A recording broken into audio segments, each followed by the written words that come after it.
one of the most frequently asked questions that I get is, how do I become a runner? From people online, from all of my friends. They see that I just absolutely love running. I've run 7 marathons, so people just come up to me and they're like, Molly, I hate running, but I wish that I could become a runner. So my video today is going to give y'all just a few practical tips on how you can become a runner. From someone who used to literally hate running. I despised it. When I played soccer, we would have to run sprints at the end of practice. We would have to run laps around the field. I absolutely hated it.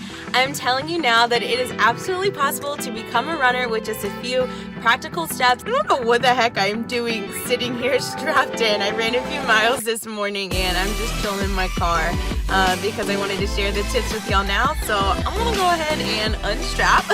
Okay, my first tip is to build slowly. Remember that no one started just by running 10 miles overnight. We all had to start from ground zero, and remember that gaining mileage takes time and it's just not gonna happen overnight. My next one is to get fitted for proper running shoes. I feel like a lot of people just go to their closet, and most people have just a pair of athletic shoes, and so they grab those shoes and then they just start running, and within a few weeks they have shin splints or some other problem and they're like, oh, I'm just not meant to be a runner.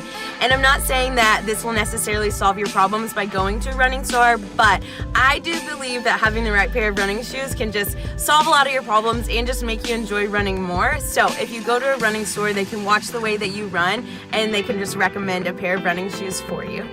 My next one is to find an accountability partner. So if you are one who is a little more likely to snooze through your workouts, then you definitely want someone who's going to be holding you accountable. And it doesn't necessarily mean someone who's out there running with you every single time, but you just want someone to check in with, and they're gonna be like, hey, why didn't you finish your run? Or why didn't you wake up and do your workout? Just someone who's really gonna be honest with you and making sure that you're finishing all those runs, because it is important just that you are consistent with all of your workouts. So some people do need someone to actually get up and run with them and meet them at an actual spot to run, but other people just need someone to check in with them and make sure they are consistent with their workouts. Next is to set an attainable goal, and I want to emphasize that it's you who needs to be setting it, not someone else. So not your friend, not your coach, not your mom, but you. So if that is to run for 30 minutes without walking, that's awesome. If it's to run a marathon in 6 months, that's awesome too. But don't let someone else tell you what an attainable goal is. Only you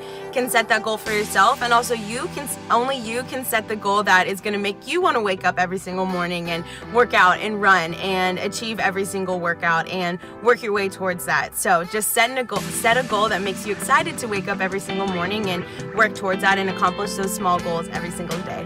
And lastly is to focus on nutrition and hydration, but also know that it's going to take a little bit of time to figure it out.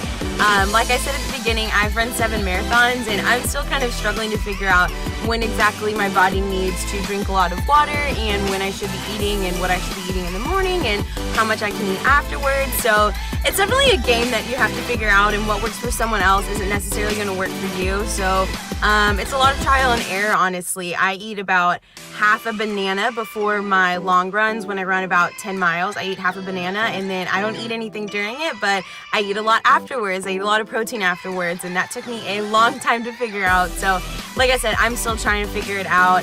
I drink a lot of water throughout the runs, and a lot of people can't necessarily drink a lot of water during it. So you truly have to figure out what works best for you, but start to focus on that now at the beginning of your journey rather than waiting like 3 years into your running journey to figure it out, because the sooner you start to figure it out, the more it'll benefit you in the long run. These may sound like simple things to you, or just like, yeah, of course, those are givens, but I promise if you start to implement these things, you will start to become a runner, and you will see a difference in like you wanting to wake up and run, and also in your journey to become a runner.